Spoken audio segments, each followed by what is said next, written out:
A esta edad, seguir alquilando. ¿Qué valor, eh?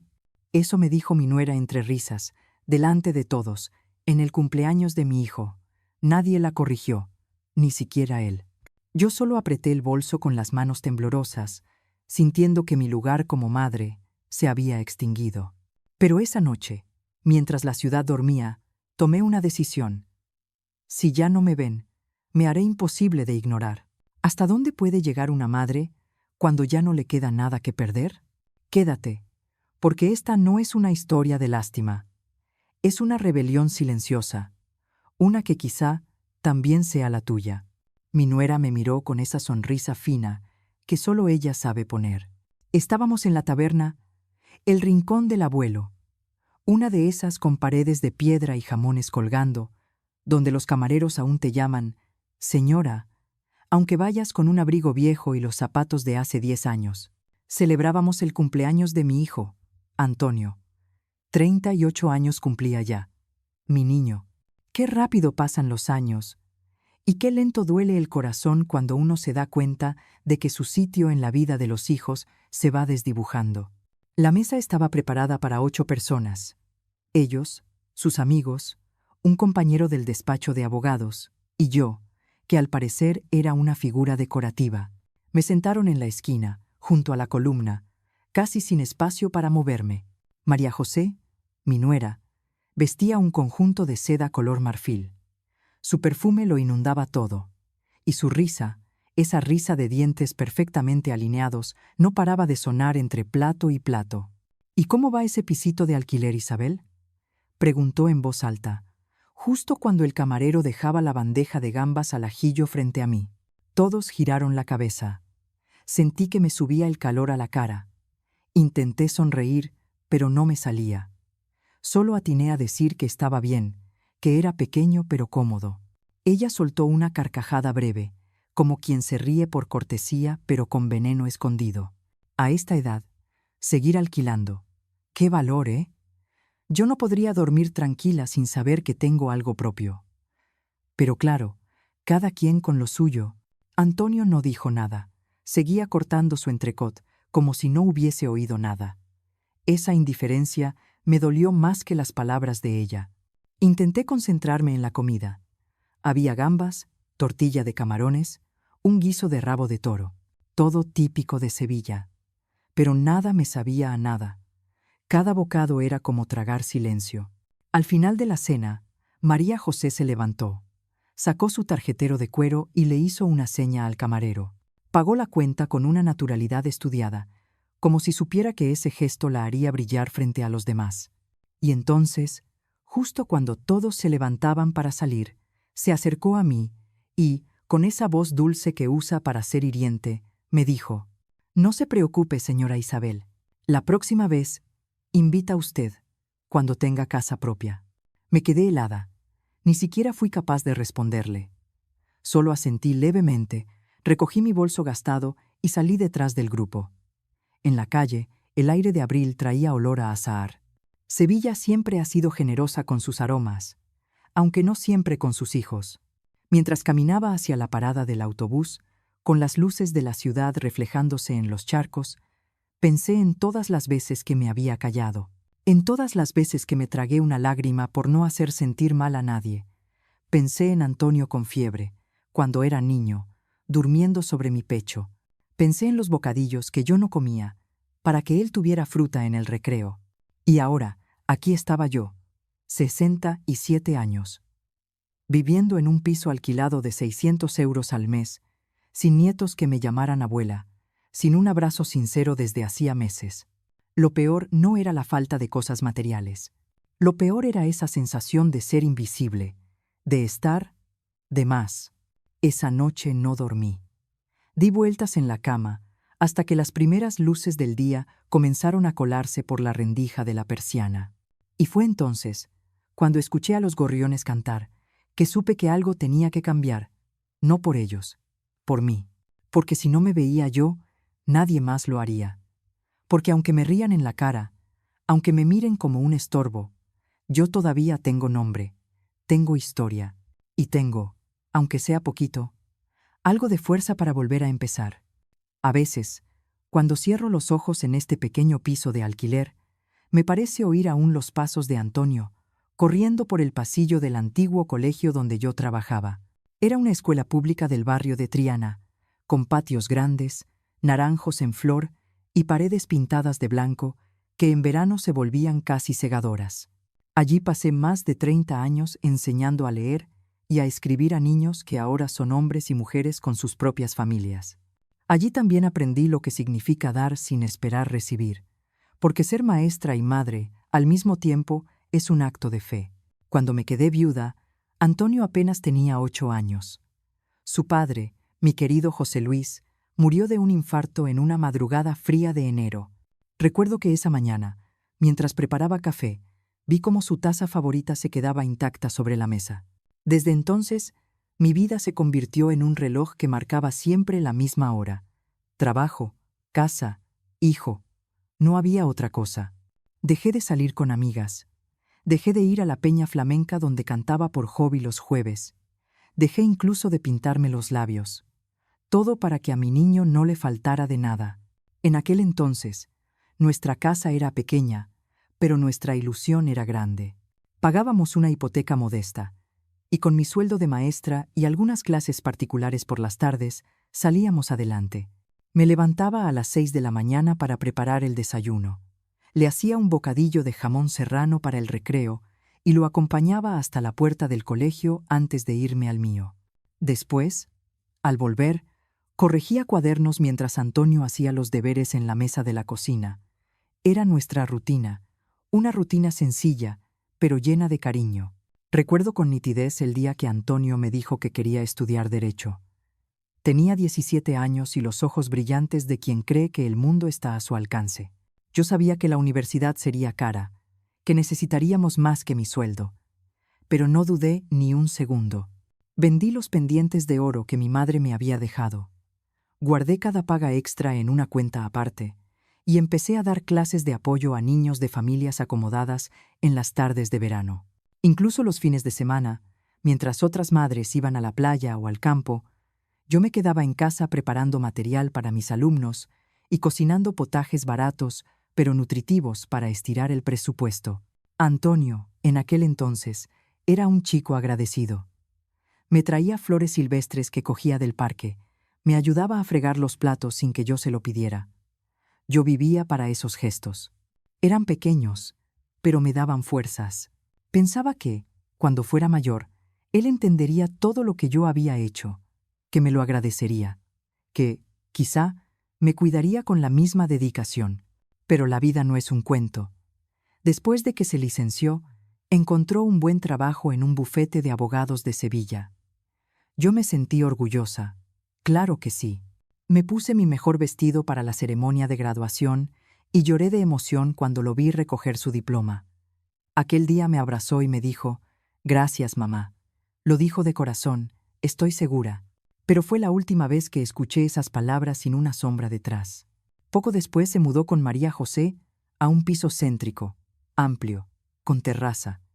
Era lógico, era joven y tenía su vida. Yo seguí en el piso de alquiler, porque la casa familiar la vendimos para pagar parte de sus estudios y para liquidar deudas del funeral de José Luis. No me importó. Siempre pensé que lo importante era que él estuviera bien. Los años fueron pasando.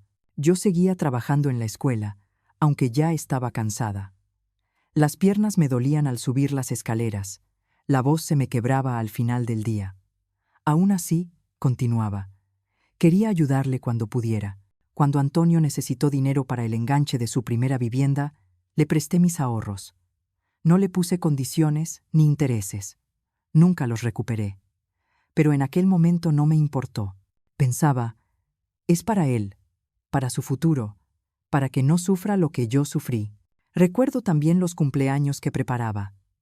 Aunque vivíamos con lo justo, siempre había un pastel casero, globos, un regalo envuelto con papel de colores. Incluso cuando no podía comprarle algo caro, le escribía una carta, le hacía un álbum con fotos. Antonio me abrazaba y me decía que yo era la mejor madre del mundo. Esas palabras eran mi sueldo emocional.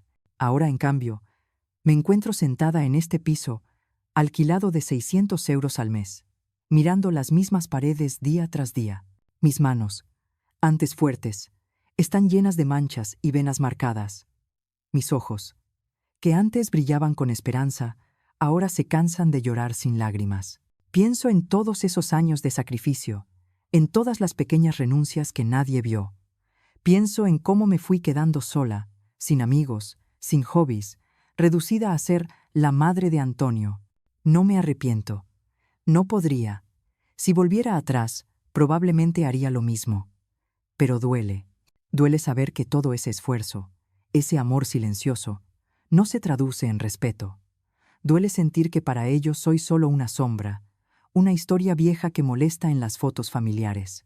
Cuando cierro los ojos y me dejo llevar por los recuerdos, veo al pequeño Antonio corriendo hacia mí con los brazos abiertos en el patio de la escuela, gritándome: «Mamá». Ese eco todavía me sostiene. Me recuerda que fui importante, que tuve un papel, que no siempre fui invisible. Y aunque María José se ría de mi piso de alquiler, aunque Antonio guarde silencio, yo sé que dentro de mí hay una fuerza que no se ha apagado, una fuerza que nació de cada madrugada sin dormir, de cada clase extra, de cada lágrima escondida en la cocina. Esa noche, después de la cena en la taberna, me preparé una infusión de manzanilla y me senté en la mesa pequeña del salón. Saqué del cajón una carpeta donde guardo fotos antiguas, cartas, recibos. Al verlas, comprendí que mi vida había sido un acto continuo de entrega. Pero también comprendí que esa entrega no me obligaba a aceptar la humillación, que todavía podía decidir, que todavía podía recuperar un pedazo de dignidad.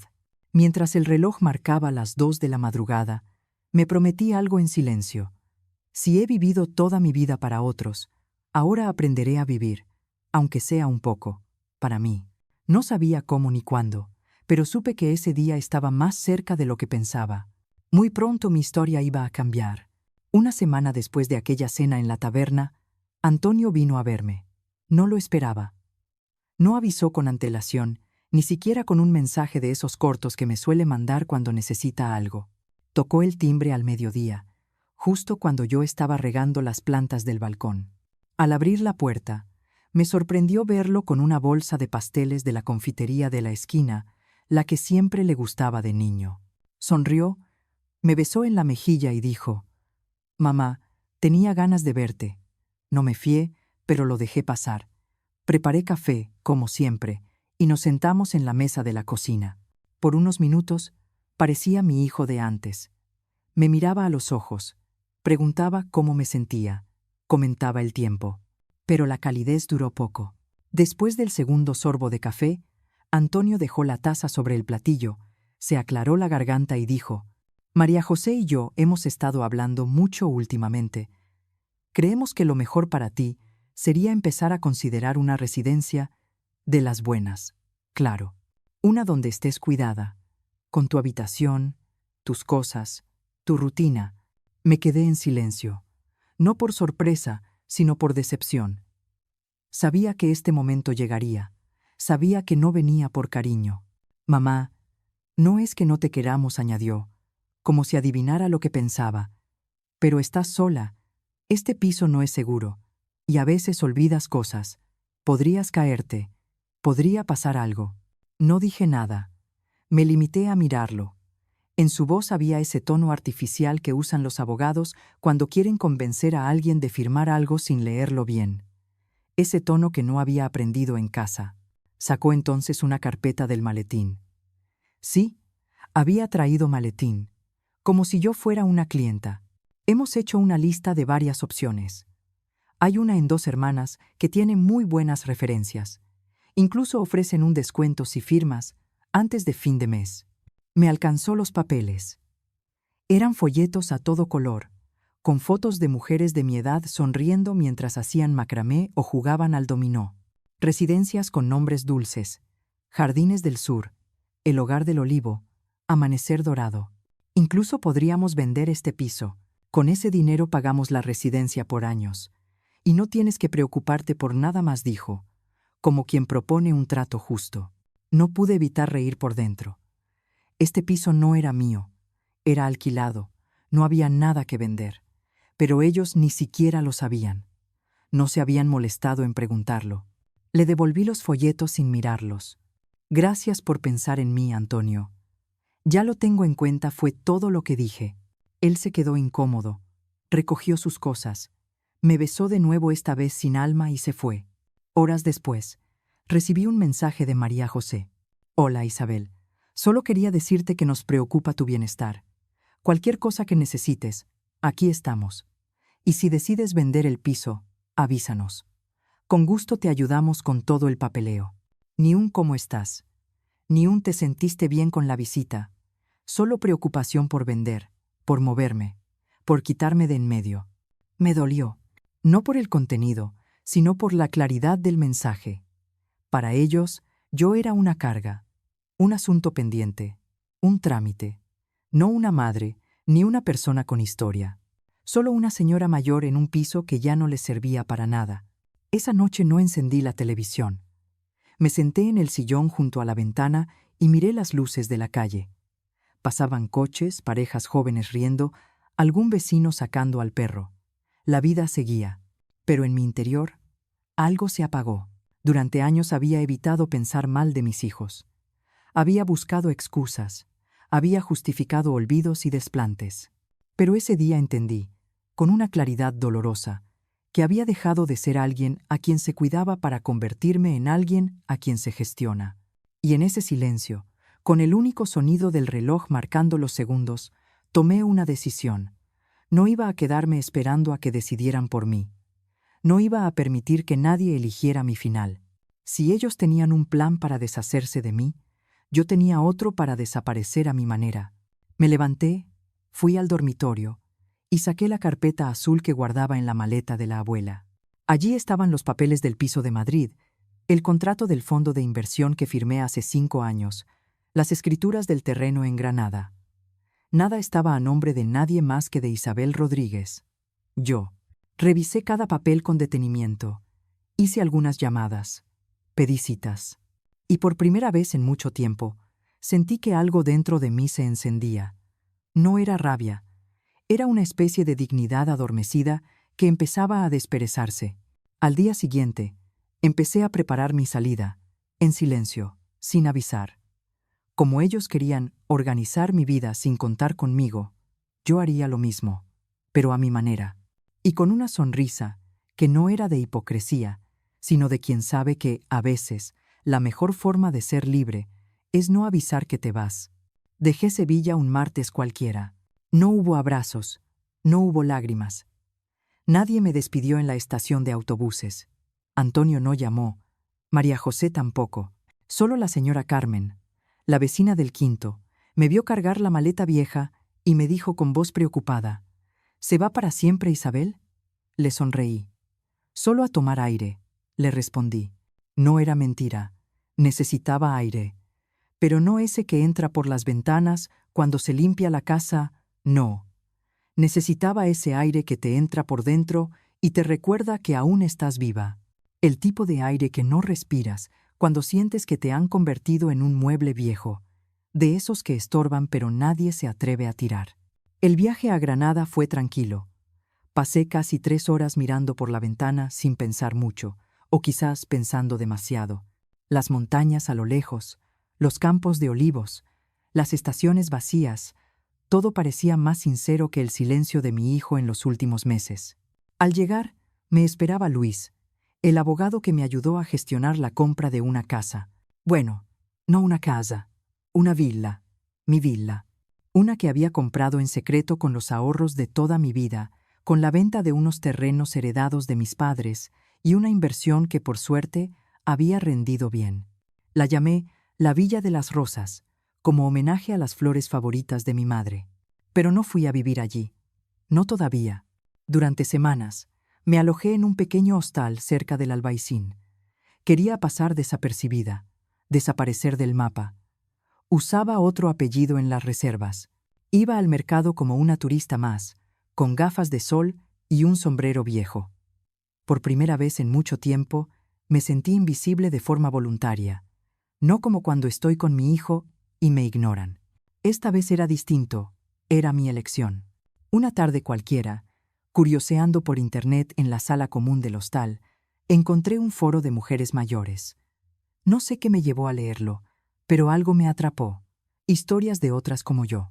Una señora de Zaragoza contaba cómo su hija la había dejado en una residencia sin mirar atrás. Otra de Salamanca decía que su yerno había vendido su piso sin decirle nada. Historias como cuchillas.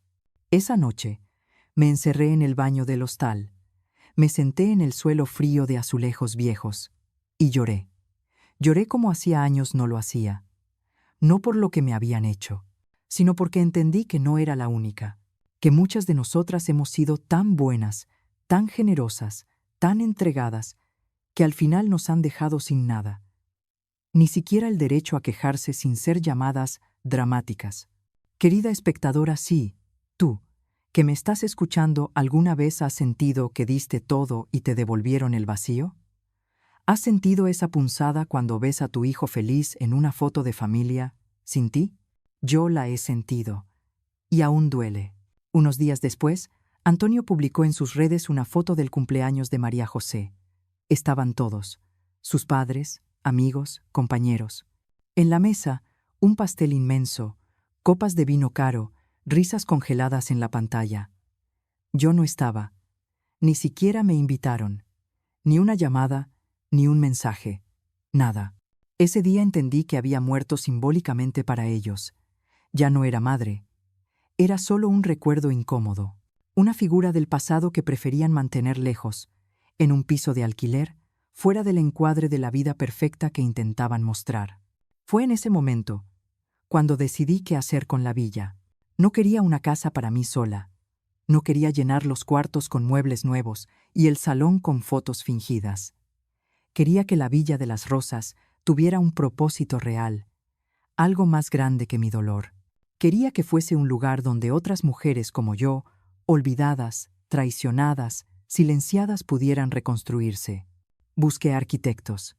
Llamé a terapeutas. Visité residencias no para entrar en ellas, sino para ver todo lo que no quería repetir.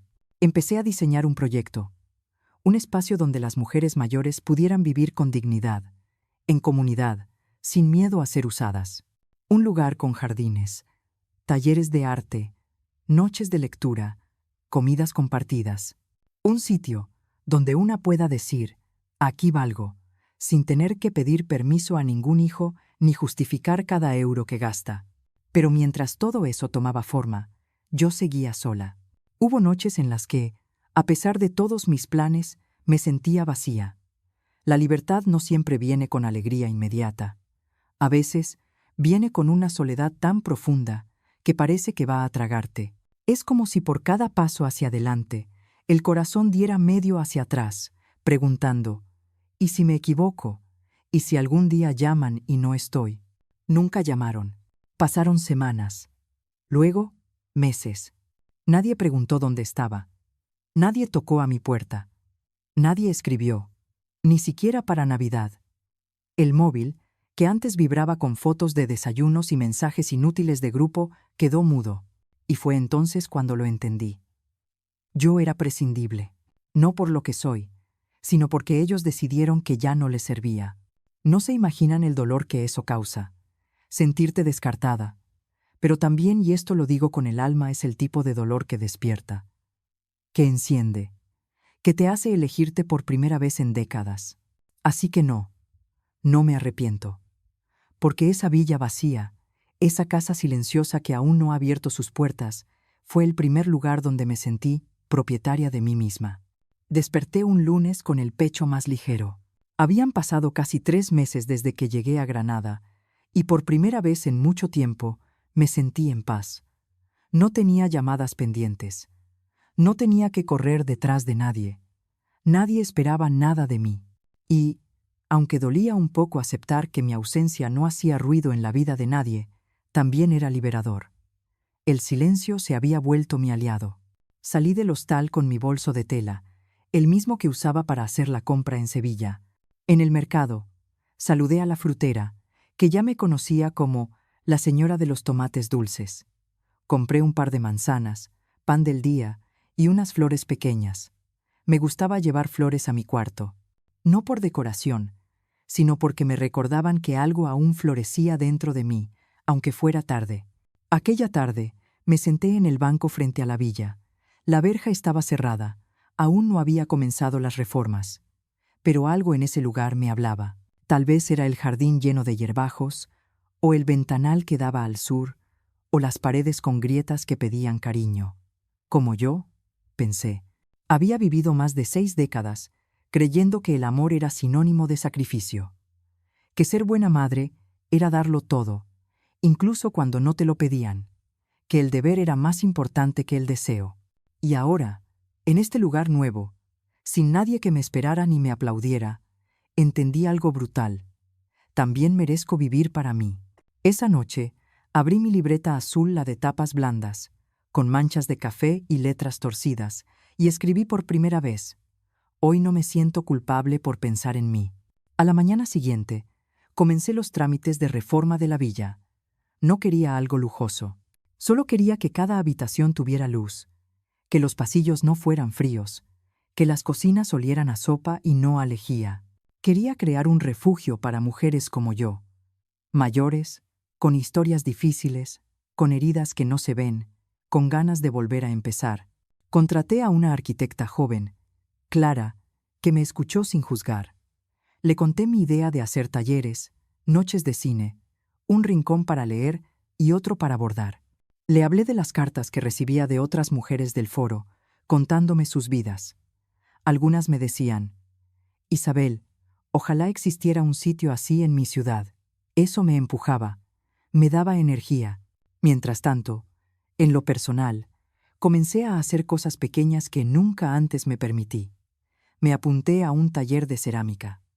Volví a pintarme los labios de rojo. Me compré un vestido nuevo, uno con flores azules y mangas anchas.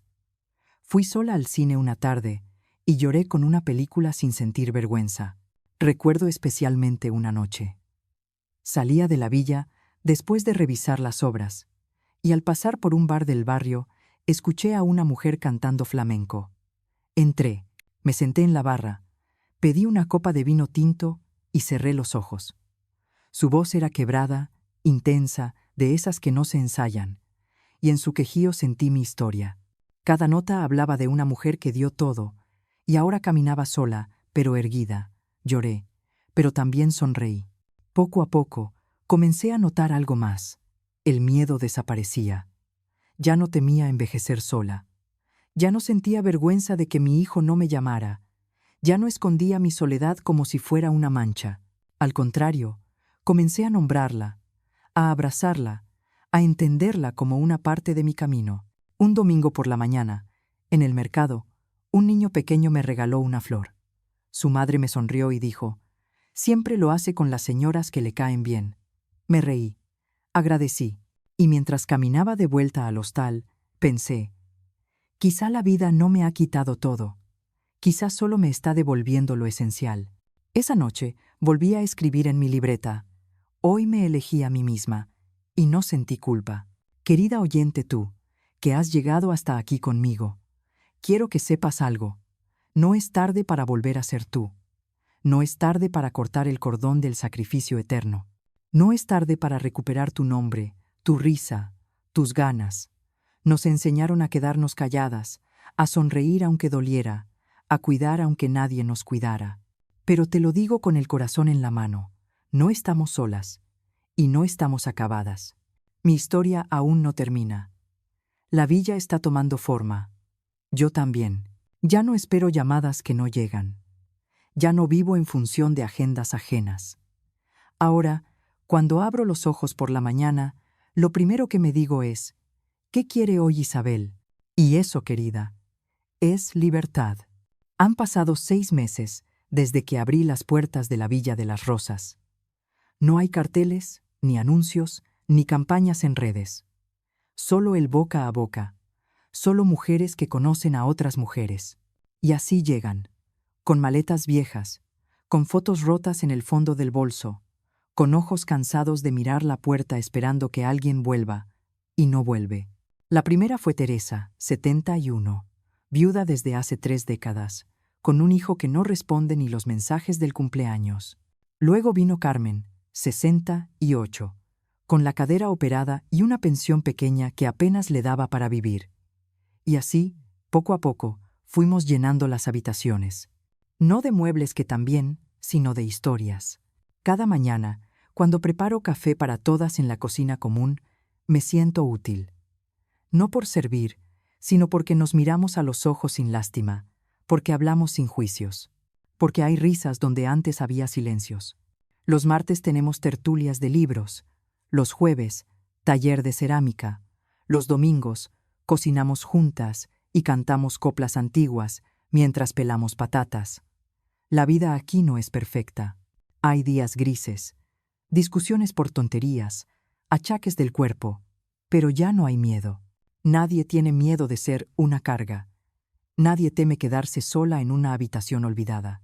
Una tarde, mientras regaba las bugambillas del jardín, escuché a Teresa decir: «Aquí siento que existo otra vez». Me emocioné tanto que dejé caer la regadera, porque eso era lo que habíamos construido. Un sitio donde existir no dependiera de lo que dieras a los demás, sino simplemente de ser. Un sábado cualquiera, recibí una carta de Antonio. Era la primera en casi un año. Reconocí su letra enseguida. El sobre era blanco, sin remitente, pero su caligrafía, inconfundible. Me temblaron las manos al abrirla. «Mamá, he intentado llamarte varias veces, pero parece que has cambiado de número. Solo quería saber si estás bien. María José y yo nos hemos separado. Me he mudado solo.